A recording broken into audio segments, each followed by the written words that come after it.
સુરત મનપા કચેરી ખાતે કર્મચારી મહામંડળ દ્વારા વિવિધ મુદ્દાઓને લઈ કામગીરીનો બહિષ્કાર કરાયો હતો। તે પહેલા ગાંધીજીની પ્રતિમાને સૂત્રાંજલિ અને પુષ્પાંજલિ અર્પણ કરાઈ હતી। સુરત મહાનગરપાલિકા કર્મચારી મહામંડળ દ્વારા સોમવાર રાષ્ટ્રપિતા મહાત્મા ગાંધીજીની પ્રતિમાને સૂત્રાંજલિ અર્પણ કરવાની સાથે પુષ્પાંજલિ કર્યા બાદ સુરત મહાનગરપાલિકાની મુખ્ય કચેરીએ પહોંચી બપોરે 3 કલાકથી સાંજે 6:30 કલાક સુધી કામગીરીનો બહિષ્કાર કરાયો હતો અને ત્યારબાદ સુરત મહાનગરપાલિકાના કમિશનરને આવેદનપત્ર અપાયું હતું। હું મોહમ્મદ ઇકબાલ શેખ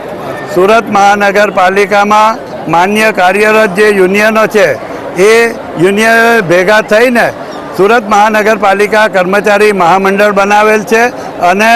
એ મહામંડળના નેજા હેઠળ સુરત મહાનગરપાલિકામાં ફરજ બજાવતા કર્મચારીઓ કામદાર ભાઈ બહેનોની અનેકવિધ માંગણીઓ રજૂ કરવામાં આવી છે, જે પૈકી ઘણી માંગણીઓ પૂરી ન થઈ હોવાને કારણે ઘણા સમયથી લાંબા સમયથી અમે વિવિધ કાર્યક્રમો આપ્યા છે, છતાં પણ એ માંગણીઓ પર ધ્યાન આપવામાં આવતું ન હોવાથી આજ રોજ અમે બપોરે 2 કલાકે રાષ્ટ્રપિતા મહાત્મા ગાંધીજીની પ્રતિમાને સૂત્રાંજલિ અર્પણ કરી સુરત મહાનગરપાલિકાની મુખ્ય કચેરી મુગલીસરા ખાતે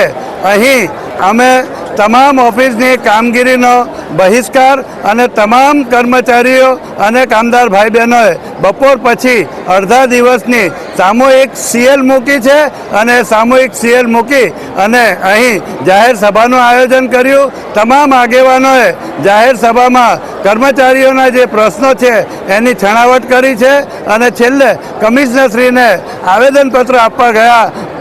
અમે ત્યારે કમિશનરશ્રીની ગેરહાજરીમાં ડેપ્યુટી કમિશનરશ્રી નિધિ શિવત જે આવ્યા છે